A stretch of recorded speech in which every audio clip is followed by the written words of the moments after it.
Osmania hospital శంకుస్థాపనకు నిరసనగా గోషామహల్ బంద్ కు పిలుపునిచ్చారు నిరసనకారులు. గోషామహల్ బంద్ కు పిలుపునిచ్చిన వారిలో స్థానికులు, వ్యాపారులు ఉన్నారు.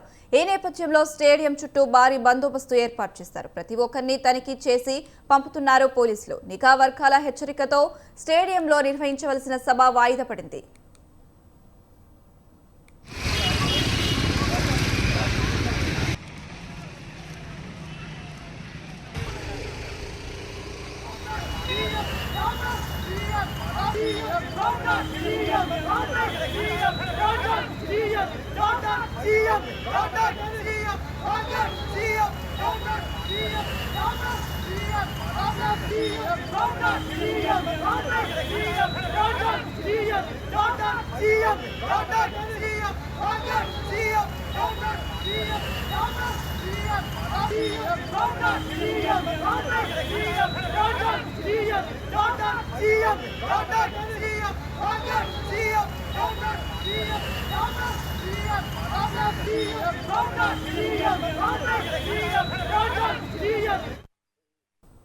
ఉస్మానియా హాస్పిటల్ శంకుస్థాపనకు నిరసనగా గోషామహల్ బంద్ కు పిలుపునిచ్చారు నిరసనకారులు. గోషామహల్ బంద్ కు పిలుపునిచ్చిన వారిలో స్థానికులు, వ్యాపారులు ఉన్నారు. ఈ నేపథ్యంలో స్టేడియం చుట్టూ భారీ బందోబస్తు ఏర్పాటు చేశారు. ప్రతి ఒక్కరిని తనిఖీ చేసి పంపుతున్నారు పోలీసులు. నిఘా వర్గాల హెచ్చరికతో స్టేడియంలో నిర్వహించవలసిన సభ వాయిదా పడింది. ఇదే అంశానికి సంబంధించి మరింత సమాచారం మా కరెస్పాండెంట్ విశాల్ అందిస్తారు. విశాల్, చెప్పండి. రైట్ అనుష, కొద్దిసేపటి క్రితమే సీఎం రేవంత్ రెడ్డి, అదేవిధంగా రాష్ట్ర వైద్య ఆరోగ్య శాఖ మంత్రి దామోదర్ నరసింహ, ఇతర మంత్రులు, ఉన్నతాధికారులు అందరూ కొద్దిసేపటి క్రితమే ఉస్మానియా హాస్పిటల్ కొత్త బిల్డింగ్ కు గోషామహల్ స్టేడియంలో భూమి పూజ చేశారు. అదేవిధంగా ఒక పైలాన్ని కూడా ఆవిష్కరించడం జరిగింది. కొద్దిసేపటి క్రితమే ఈ ఆవిష్కరణ తర్వాత సీఎం గోషామహల్ స్టేడియం నుంచి ఇక్కడ నుంచి వెళ్ళిపోయారు. అయితే ఈ ప్రారంభోత్సవం కంటే ముందు కొంతమంది ఇక్కడ ఉన్న గోషామహల్లో ఉండే స్థానికులు, అదేవిధంగా వ్యాపారులు ఈ ఉస్మానియా హాస్పిటల్ బిల్డింగ్ ను గోషామహల్ స్టేడియంలో ఏర్పాటు చేయడాన్ని వ్యతిరేకిస్తూ కొంతమంది ఈ స్టేడియం కి వచ్చి మెయిన్ ఎంట్రన్స్ దగ్గర కొంతమంది నిరసన తెలిపారు.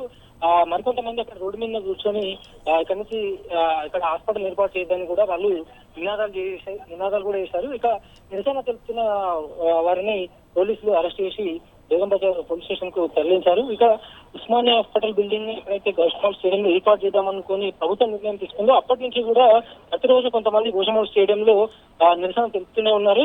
అయితే ప్రభుత్వం మాత్రం ఎంతోమంది పేద ప్రజలకు ఉపయోగపడుతుంది. హైదరాబాద్ లో ఉండే ఓల్డ్ సిటీ కానీ ఇతర నగర ప్రజలందరికీ కూడా ఉస్మానియా హాస్పిటల్ ఉపయోగపడుతుంది.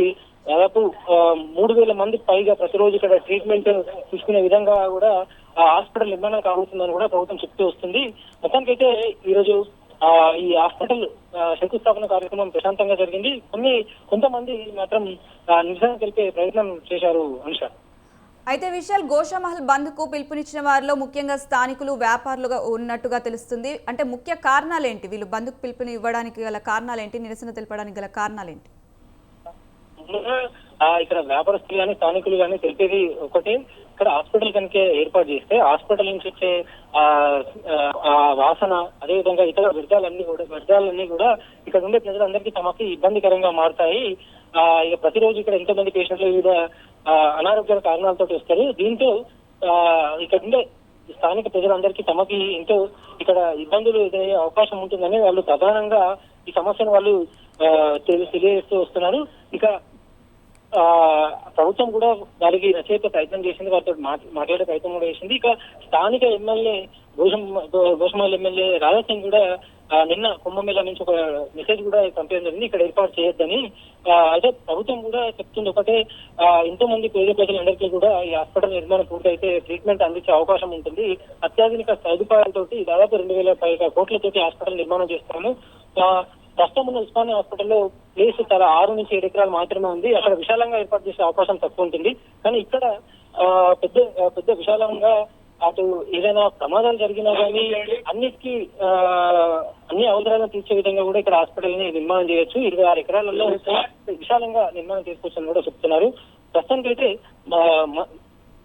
ఉస్మానియా హాస్పిటల్ కి కొత్త బిల్డింగ్ కి శంకుస్థాపన కార్యక్రమం ప్రశాంతంగా ముగిస్తుంది. కొన్ని చోట్ల నిరసనలు మాత్రం జరిగాయి. ఇక హాస్పిటల్ నిర్మాణం సంబంధించి అరకాసేపట్లోనే మంత్రి దామోదర్ రాజనరసింహ మీడియా తోటి కూడా మాట్లాడతారు Anusha. Right Vishal, thank you.